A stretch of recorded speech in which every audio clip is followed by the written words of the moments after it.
Good morning વિદ્યાર્થીઓ। આજે આપણે ગણિત વિષયમાં જ્ઞાન સેતુમાં પુનરાવર્તન માટેનો નવો મુદ્દો છે અવયવ અને અવયવી।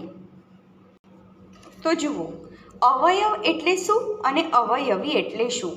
અવયવ એટલે કે આપેલી સંખ્યાના ભાજકને તે સંખ્યાના અવયવ કહેવાય છે, જ્યારે અવયવી એટલે આપેલી સંખ્યાને 1, 2, 3, 4 વડે વારાફરતી ગુણતા મળતી સંખ્યાને આપેલી સંખ્યાના અવયવી કહેવામાં આવે છે।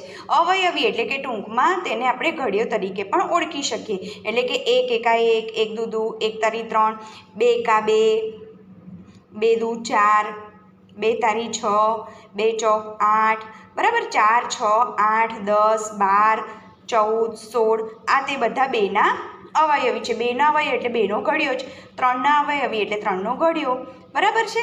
અને જ્યારે અવયવ એટલે કે તે ધાર સમજો કે આ 4 છે તો 4 એ બીજા કયા કયા ઘડિયામાં આવે છે? તો 1 તો બધા ઘડિયામાં આવે, એટલે 1 તો બધા જ સંખ્યાનો અવયવ છે। પછી 4 બીજા કયા ઘડિયામાં આવે? તો 2 દુ 4 એટલે 2 અને 4 એ પોતે પોતાના ઘડિયામાં આવે, હે ને?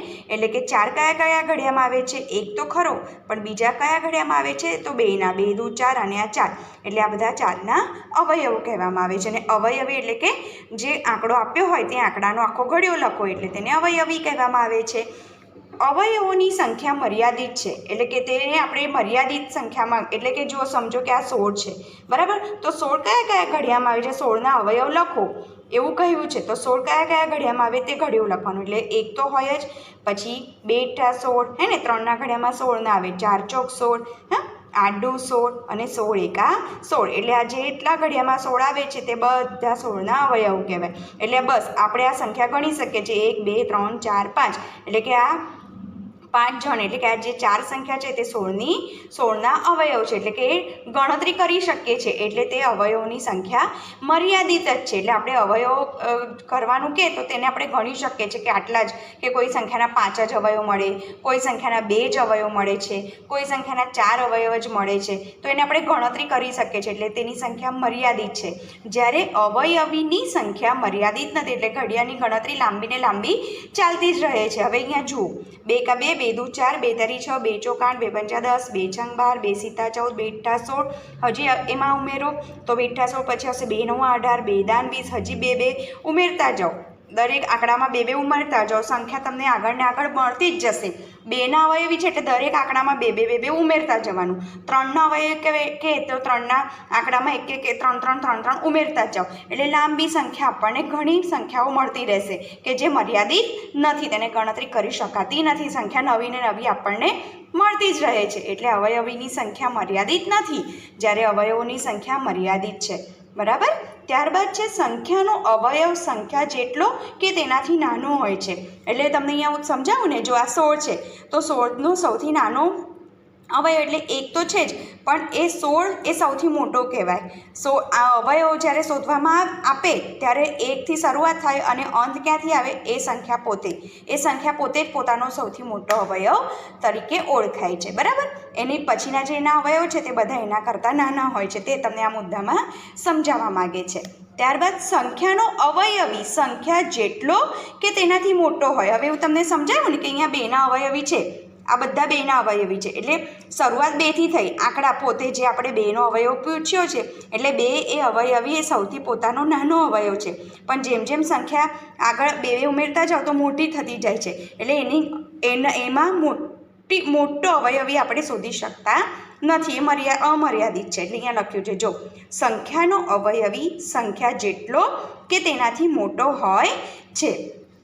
ત્યારબાદ 1 એ દરેક સંખ્યાનો અવયવ, મેં હમણાં જ તમને કીધું કે 1 તો બધામાં જ આવશે, એટલે 1 એ દરેક સંખ્યાનો અવયવ છે। તે જ રીતે દરેક સંખ્યા 1નો અવયવી છે। દરેક સંખ્યા પોતે પોતાનો અવયવ છે, એટલે દરેકે પોતપોતાનો અવયવ તો છે જ, દરેક સંખ્યા પોતે પોતાનો અવયવી પણ છે। ઉદાહરણ તરીકે 1, 2, 3 અને 6 એ 6ના અવયવ છે, એટલે કે 1ના ઘડિયામાં 1 તો બધામાં આવશે, 2ના ઘડિયામાં 6 આવે ને, 2 તારી 6 અને 3 દુ 6, એટલે 1, 2, 3 અને 6 એ 6ના અવયવ છે। જેવી રીતે અહીંયા હવે અવયવી છે તો જો 6 અવયવી કે એટલે ઘડિયો યાદ રાખવાનો.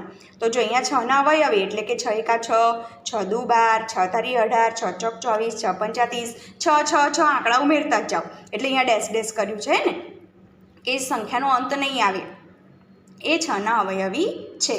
હવે બીજું, સંપૂર્ણ સંખ્યા. સંપૂર્ણ સંખ્યા એટલે કઈ?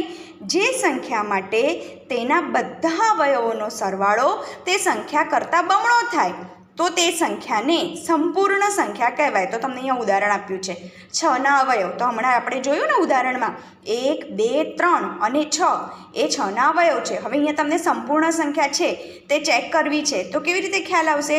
તો તે અવયવોના જે અવયવ મળ્યા છે આપણને તેના દરેકનો સરવાળો કરવાનો, અને એ સરવાળો તેના કરતાં અવયવ કરતાં બમણો થવો જોઈએ. તો જો અહીંયા 6ના અવયવોનો સરવાળો, તો જો 1 + 2 + 3 + 6 આપણે 6ના અવયવ લખ્યા છે, એ બધાનો સરવાળો 6 કરતાં બમણો હોવો જોઈએ. 6 કરતાં બમણો એટલે 12 થયા, 12 થવા જોઈએ. તો જો અહીંયા થઈ ગયો સરવાળો એનો 12 બમણો થઈ ગયો. જે અવયવ આપ્યો છે એના કરતાં બમણો થાય એનો અવયવોનો સરવાળો, તો 1 + 2 + 3 + 6 બરાબર 12. જે 6થી બમણો છે એટલે 6ના ડબલ થઈ ગયા ને, બમણો એટલે ડબલ, 2 ગણા. તેથી 6 એ સંપૂર્ણ સંખ્યા છે. તો તમારે અહીંયા જે આ તમને ગણતરી કરવા આપી છે ને એમાં પહેલો પ્રશ્ન પૂછે, જોજો સંપૂર્ણ સંખ્યાના 5 ઉદાહરણ આપો. તો આમાં તમારે આની ગણતરી જાતે કરવાની છે. આમાં ગમે તેવી, જો અહીંયા મેં 6ને બતાવીને એવી રીતે તમારે અહીંયા કોઈ પણ 5 સંખ્યાની જે સંપૂર્ણ સંખ્યા છે અવયવ શોધવાના અને તેનો સરવાળો કરવાનો. જો અવયવ કરતાં ડબલ થઈ જાય, બમણો થઈ જાય, તો તે સંખ્યા તમારે અહીંયા લખવાની રહેશે. પછી અહીંયા આપ્યું છે સંખ્યાઓના તમામ અવયવો લખવાના છે. તો અહીંયા 45ના અવયવ, તો 45 કયા ઘડિયામાં આવે તે તમારે લખવાનું. 1 તો આવે જ, બરાબર. પછી 15 તારી 45, 5 9 45, 9 પંચા 45 અને 15 તારી 45 અને 45 પોતે. એટલે આ બધા શું થઈ ગયા? અવયવ કોના થઈ ગયા? 45ના. આ બધા 45ના અવયવો છે. આ તમે છઠ્ઠા ધોરણમાં શીખી જ ગયા છો અવયવ અને અવયવવાળું ચેપ્ટર. એટલે આ અવયવો તમને ગણતરી કરતા આવડશે. તો આ એક પ્રશ્ન પણ તમારે જાતે ગણતરી કરવાની છે.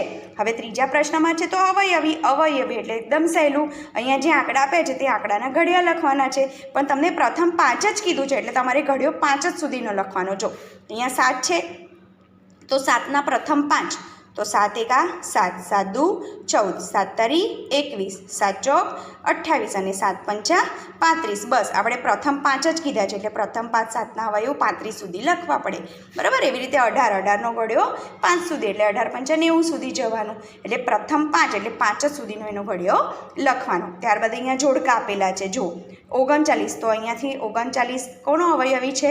તો જો 13ના ઘડિયામાં 39 આવે ને એટલે 13 તારી 39, બરાબર. એ રીતે આ તમારે આની ગણતરી આમાં અવયવી શોધીને કરવાની છે. એટલે આ 1 થી 4 પ્રશ્નો તમારે જાતે કરવાના રહેશે. હવે બીજો મુદ્દો છે અવિભાજ્ય અને વિભાજ્ય અવયવ. અવિભાજ્ય એટલે કે પ્રાઇમ નંબર અને વિભાજ્ય એટલે કોમ્પોઝિટ નંબર, બરાબર.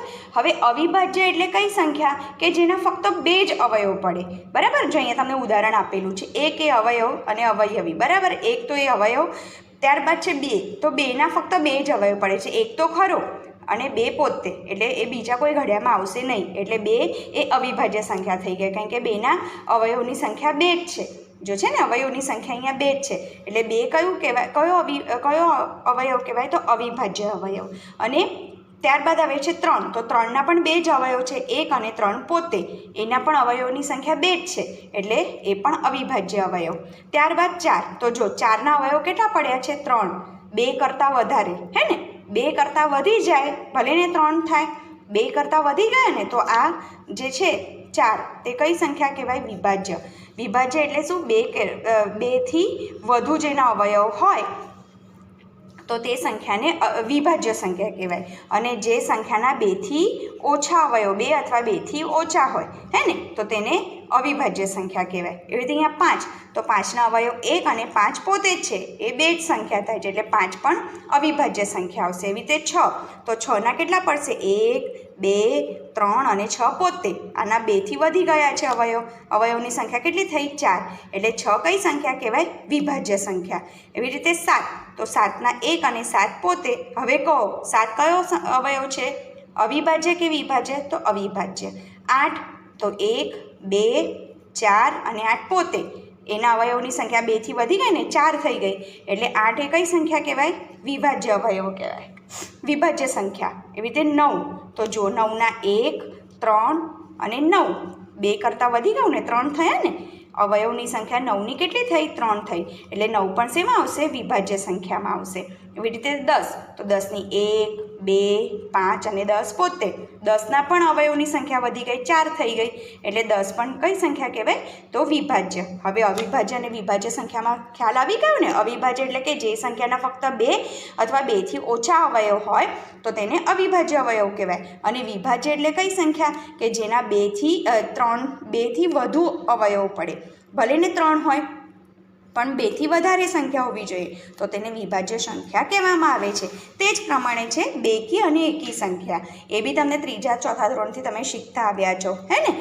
સંખ્યાઓ 2 4 6 8 10 વગેરે બધા જ 2ના અવયવ છે. આ બધી સંખ્યાઓ કેવી કહેવાય? તો બેકી સંખ્યા કહેવાય. અને જો કોઈ પણ સંખ્યાનો એકમનો અંક 2 4 6 8 કે 0 હોય તે સંખ્યાને આપણે બેકી સંખ્યા કહેવામાં આવે છે. તે જ રીતે જો કોઈ પણ સંખ્યાનો એકમનો અંક 1 3 5 7 કે 9 હોય તો તે સંખ્યાને આપણે કઈ સંખ્યા કહેવામાં આવે છે? એકી સંખ્યા કહેવાય છે. 2 એ સૌથી નાની બેકી સંખ્યા છે અને 1 એ સૌથી નાની એકી સંખ્યા છે. 2 એ અવિભાજ્ય પણ છે. 2 સિવાયની બધી જ અવિભાજ્ય સંખ્યાઓ એકી સંખ્યા છે. હવે આ તમને મેં આજે પુનરાવર્તનમાં શું સમજાવ્યું? અવયવ અને અવયવી, સંપૂર્ણ સંખ્યા અને વિભાજ્ય અવિભાજ્ય સંખ્યા, એકી સંખ્યા અને બેકી સંખ્યા. આ જે તમને મુદ્દા મેં વ્યાખ્યા સાથે સમજાવ્યા છે, ગણતરી સાથે સમજાવ્યું છે, તેની એક PDF હું તમને મોકલીશ. જો આ પ્રકારની PDF તમને મોકલીશ એ તમારે નોટબુકમાં ગણતરી કરવાની રહેશે.